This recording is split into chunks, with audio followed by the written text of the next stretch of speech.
Hello CI scholars. हम फिर से आ गए हैं हिंदी को पढ़ने और हिंदी का एक नया पाठ पढ़ने। हम मात्राएं सीख रहे हैं और अभी तक हमने बहुत सी मात्राओं को सीख लिया है, जैसे आ की मात्रा, छोटी ई, बड़ी ई की मात्रा, छोटा ऊ और बड़े ऊ की मात्रा। आज जो पाठ हम पढ़ने वाले हैं उसका नाम है गुटरू कबूतर।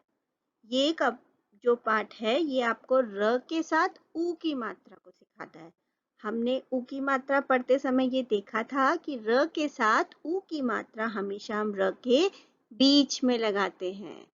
तो चलो शुरू करते हैं आज का पाठ, गुटरू कबूतर। एक कबूतर था, वह बहुत भूखा था।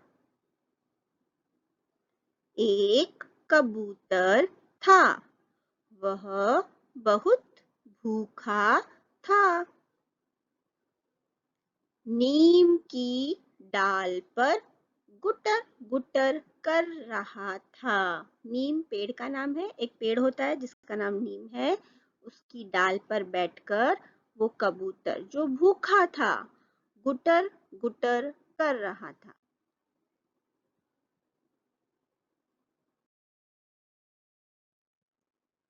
रुचिका, र के साथ छोटे ऊ की मात्रा है रुचिका।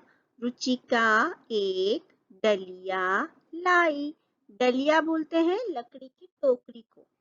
जो लकड़ी की टोकरी होती है उसे हम डलिया बोलते हैं। रुचिका एक डलिया लाई। अमरूद, चीकू, कीनू भी लाई। कीनू होता है एक संतरा, संतरे का नाम कीनू होता है। तो उस दलिया में क्या क्या थे? अमरूद था, चीकू था और कीनू था। रुचिका डलिया रख कर चली गई। रुचिका डलिया रख कर चली गई। रुचिका ने डलिया रखी और वहां से चली गई। कौन सी डलिया? जो कि फलों से भरी थी। और कौन कौन से फल थे? अमरूद, चीकू, कीनू। घर की खिड़की खुली थी। जो घर था जहाँ पे डलिया रखी थी उसने, वहां की खिड़की खुली थी। गटरू गुटरू गुटरू उड़कर भीतर आ गया। गुटरू जो था कबूतर वो उड़कर उस खिड़की से भीतर, भीतर मतलब अंदर आ गया। गुटरू उड़कर भीतर आ गया। गुटरू चीकू खा रहा था। वहां जब उसने चीकू देखा मीठा मीठा तो वो उसे खाने लगा। तो गुटरू चीकू खा रहा था।